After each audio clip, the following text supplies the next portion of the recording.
Back here in the country, a process has been initiated to establish a Nairobi Metropolitan Authority to manage transport and ease congestion in the city. However, commuters may have to wait for, get this, 10 years to reap the benefits of the much talked about modern mass bus transport. KTN's special correspondent Alex Tamwada has more on the pain of traffic congestion and the way forward. Is the transport situation in Nairobi improving or worsening? What is the status of public transport, buses, matatus, trains, name them? And what is the place of that mode of transport in decongesting the city? When I use my personal car, it's tiring, it's inconveniencing because you have to be awake for almost 4 hours staying on the traffic. You know, you never know at what time you'll get to town. Because when I leave Rongai, if I have to get to Nairobi in good time, I have to leave the house at around 4:30 in the morning, 4:30 to 5. That way I'll be in the car park by around 6. Then I can sleep in the car for 2-3 hours as I wait for the office to open. The reason why I take the train is because it's very convenient for me. It's only 25 minutes from town. I normally take the morning and the evening one. So the evening one leaves town at 5:50, and in 25 minutes we are right here at Maradaima railway station. Wanataka kuchukua pikipiki sababu ya jam. Mahali naenda ni mbali nayo kufika ni ngumu. Karodi barabara ilipanuliwa na bado kuna jam. Mimi nahisi upande huo. Bado kuna jam. Sasa kile kikisaidia kitafanya hata kizazi kijazo kisaidike. Ni matrei. An efficient public transport system. But what actually does it entail, and how can the system that exists in Nairobi be described? Edwin Mukabana, a former board member of the National Transport and Safety Authority and the current managing director of the Kenya Bus Service, says Nairobi's system lacks policy and professionalism.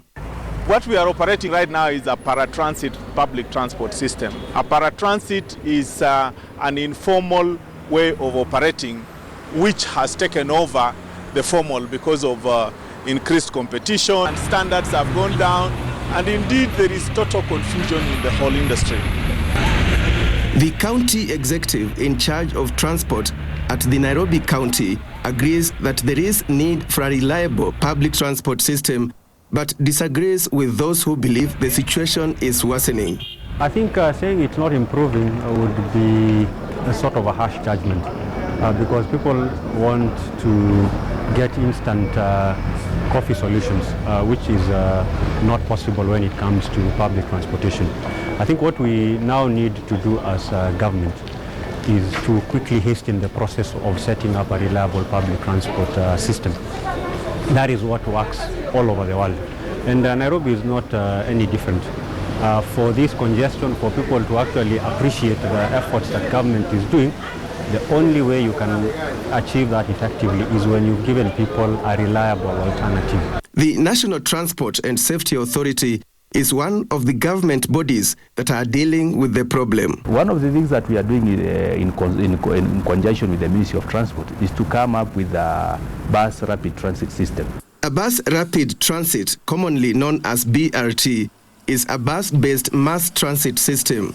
Such a system generally has specialized design, services, and infrastructure to improve system quality and remove the typical causes of delay. Is Nairobi now ready to shift gears, discard empty talk, and give commuters a system that works? It's a consultant who have been engaged by the ministry to do extensive studies, and 5 corridors have been identified in Nairobi that will incorporate this mode of transport, and development of infrastructure is going to suit, or is going to go through the mass rapid transit system. It's going to be scheduled, so you know if you miss the first bus, the second one will be here in another 10 or 15 minutes.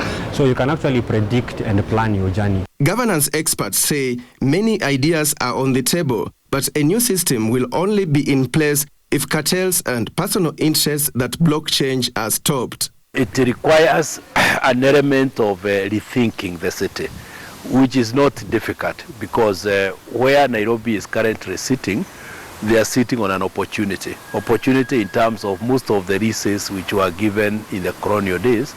Majority of them are coming to an end.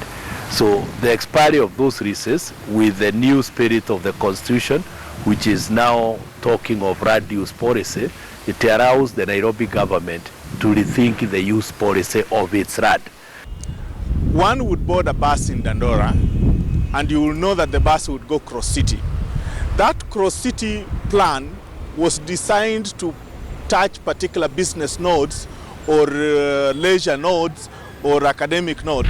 So the promise has been made, but commuters may have to wait for about 10 years to reap the benefits of a modern mass bus transport system. It's a process. I'm saying 10 years because I want to be realistic. Why I'm saying 10 years is, number one, setup of that authority, which comes into fruition in 2016. Number two, you need to build the corridors because these are dedicated bus lanes. So you need to improve the road. You need to purchase these buses. All this will take a bit of time.